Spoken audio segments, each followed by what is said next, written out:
Hi, I just wanted to make a quick video on the academic journal annotation assignment.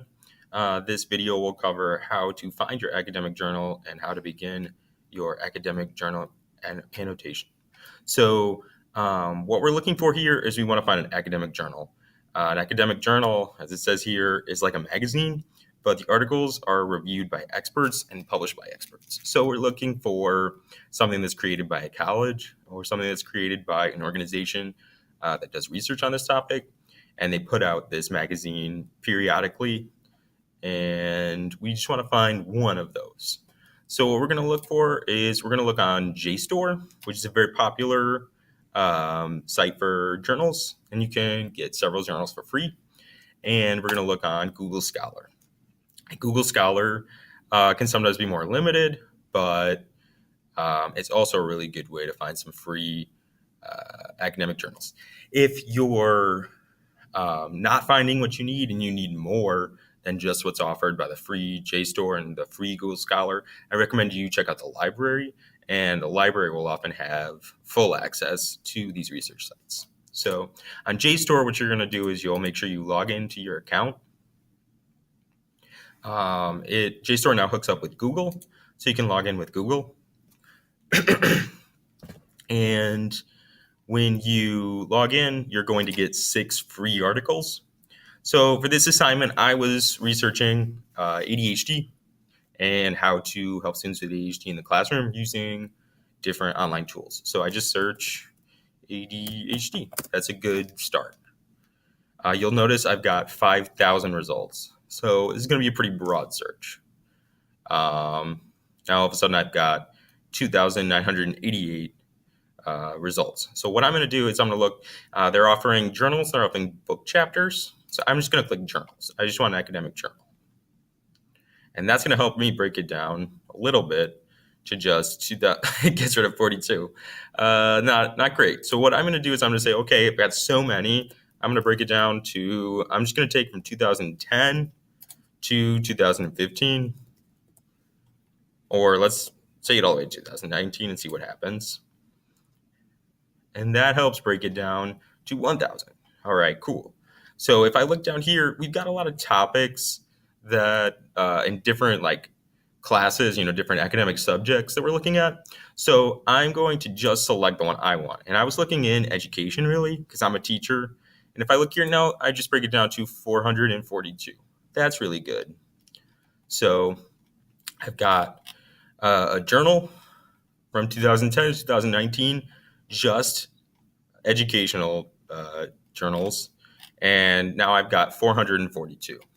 Okay, so maybe I'll add to my search within these results technology.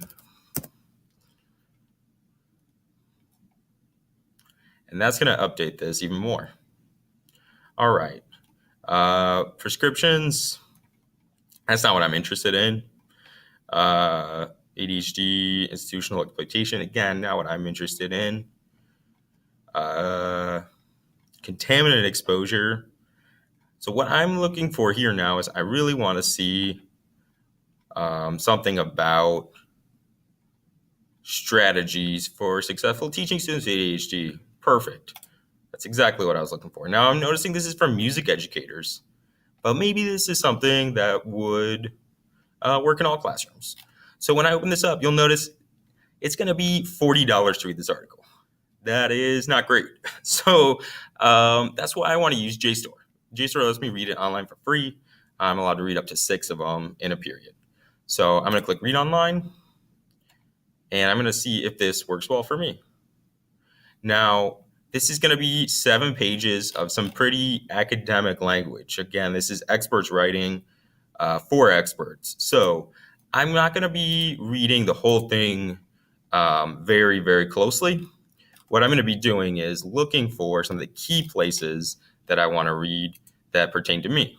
So I'll look through this and I'll be seeing okay, arranging teaching space, that might be more interesting to me. Maybe I'll read the introduction and arranging teaching space, and that'll help me. I notice this communicating with parents. That's going to be interesting to me. Tells me what to do during a lesson, and I've got some headers here. So this is a really good article, I think. Again, I'll have to read more of it, but I think this is pretty good. It came out in December 2014. It's from music educators, and it talks about what educators can do for people with ADHD. Now, this isn't the perfect article, but it's the first one I found. So if I reading through this, I'm like, this really doesn't pertain to my research, then I would go back and try to find something a little closer to what I want. Now, your next option is you can use Google Scholar.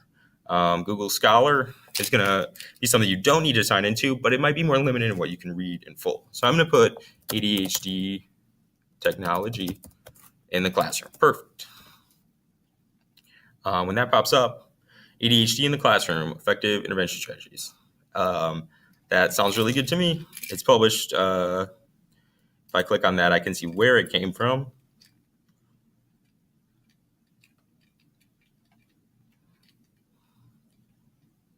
All right, so this is on Taylor and Francis Online. I'm looking for who published this, where it came from, what was the journal.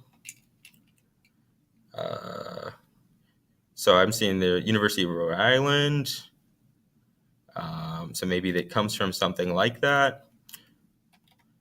But I'm not seeing the actual journal it was published in. Oh, here we go. It's in Theory into Practice. Issue 1, Current Perspectives on Learning with Disability. I can click on the journal homepage and see that. And it's called Theory into Practice. So it's like an education's journal. So this could be a really good one for me as well. Now, Google Scholar is going to send you to a lot of different places. So here, I know I can read the abstract. That's good. I see something that says PDF. I'm going to click this and hope I can read the PDF. Not always there. So it's opening up.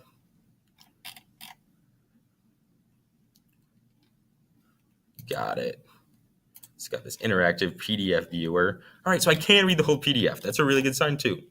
So this gives me a little more information about the copyright. It's got the full article. That's a really good sign.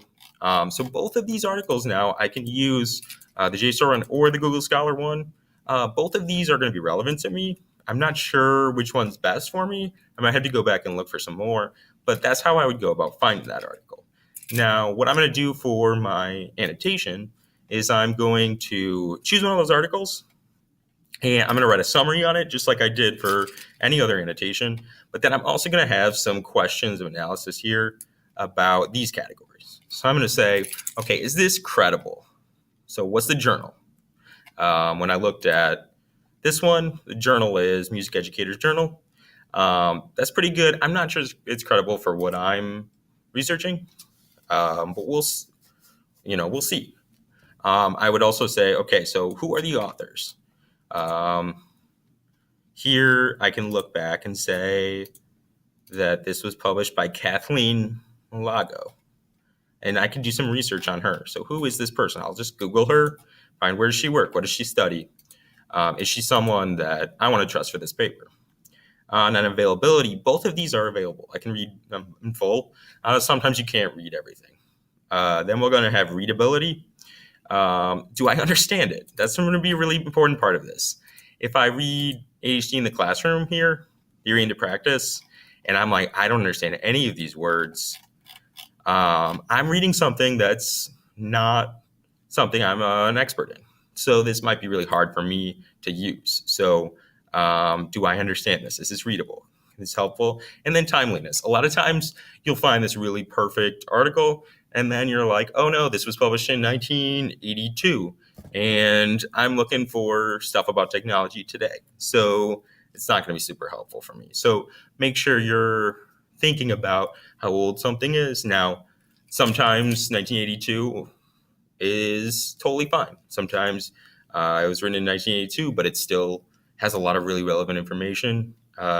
Maybe I'm not talking about technology. Maybe I'm talking about some of the more foundational aspects of ADHD and helping students with ADHD.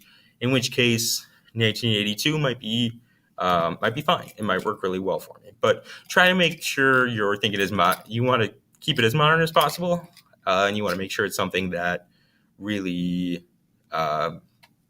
isn't going to be outdated.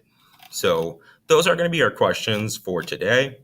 I hope this video has helped. If you have any questions, feel free to email me or to ask me in class, and happy researching.